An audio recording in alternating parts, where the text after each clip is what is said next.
Okay, so now I'm going to teach you everything you need to know about fertility awareness in 10 minutes. You need to understand both men and women's fertility. So here's men's. Men are always fertile. We create sperm and seminal fluid. If we have intercourse with a woman and reach orgasm, we deposit our seminal fluid in her vagina. And that's it for men's fertility awareness. Pretty easy, right?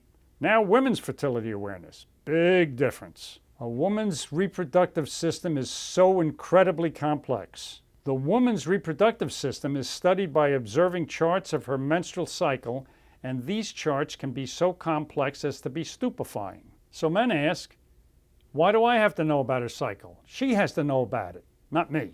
Here's why. You have a sex drive that is always in gear. You have to exercise discipline. And to do that, you have to know when and why you need to exercise discipline. So we are going to use a chart of a woman's menstrual cycle, but it is simplified. We're going to use a hypothetical 28-day regular menstrual cycle chart.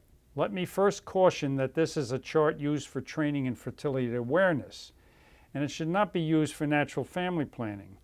NFP requires using an actual charting of the wife.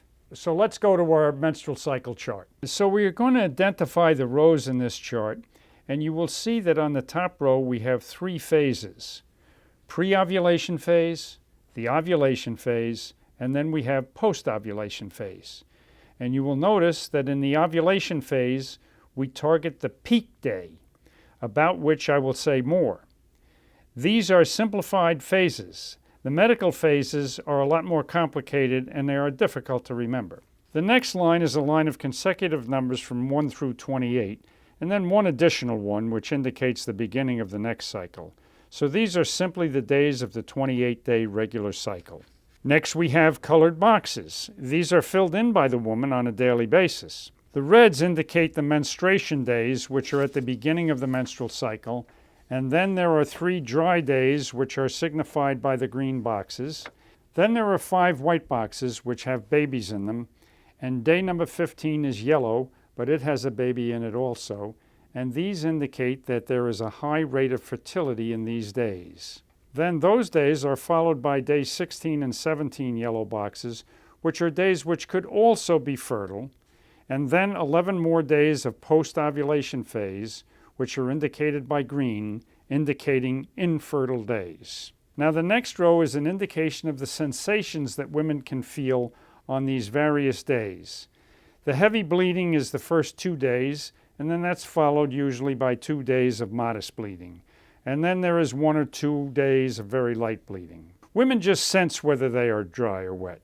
They don't have to touch themselves, and in the Billings method, they don't. In the Creighton model, they wipe and examine. Now, the indication of dry is a sensation that the woman is feeling on her vulva for those 3 days after her period ends. It's an indication that the cervical mucus is not favorable for either nourishing or helping sperm navigate from the vagina through the cervix and the uterus and up the fallopian tubes to fertilize the egg released from the wife's ovary on peak day. After ovulation, the egg is traveling down the fallopian tube.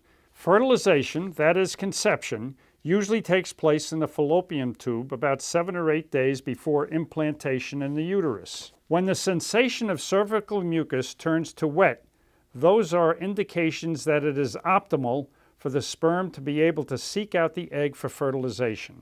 Then we have a final row which just indicates fertile and infertile days and whether the infertile days are more likely variable or constant.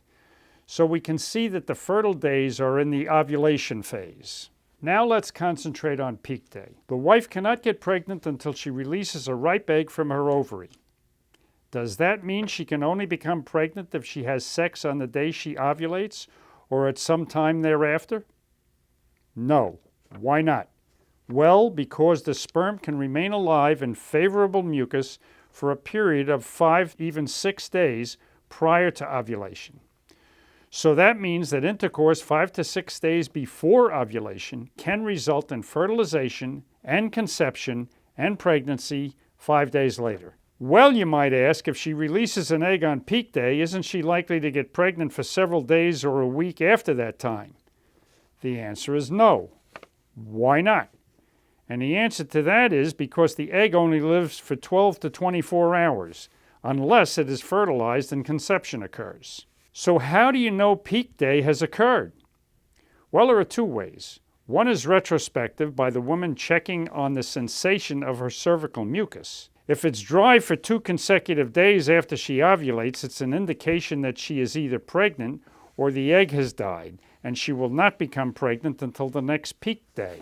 Another way to confirm peak day is by checking her temperature, which we will cover with another chart. A woman's basal body temperature is her resting temperature taken the same time every day, and this is best taken before she gets out of bed in the morning. Please note this basal body temperature chart, and note that on the day of ovulation, which is peak day, her temperature goes down slightly.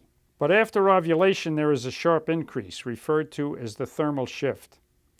This thermal shift of approximately 0.8 degrees Fahrenheit is evidence that ovulation has occurred. When there is both a thermal shift and the woman's sensation of dry cervical mucus, it is a strong indication that she is infertile.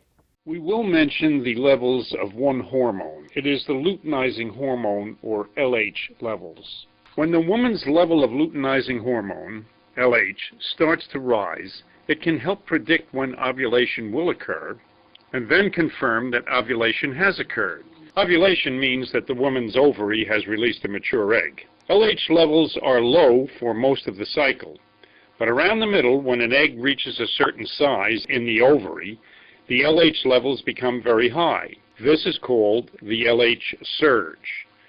The fertile phase begins about 6 days before ovulation and ends 2 to 3 days after ovulation.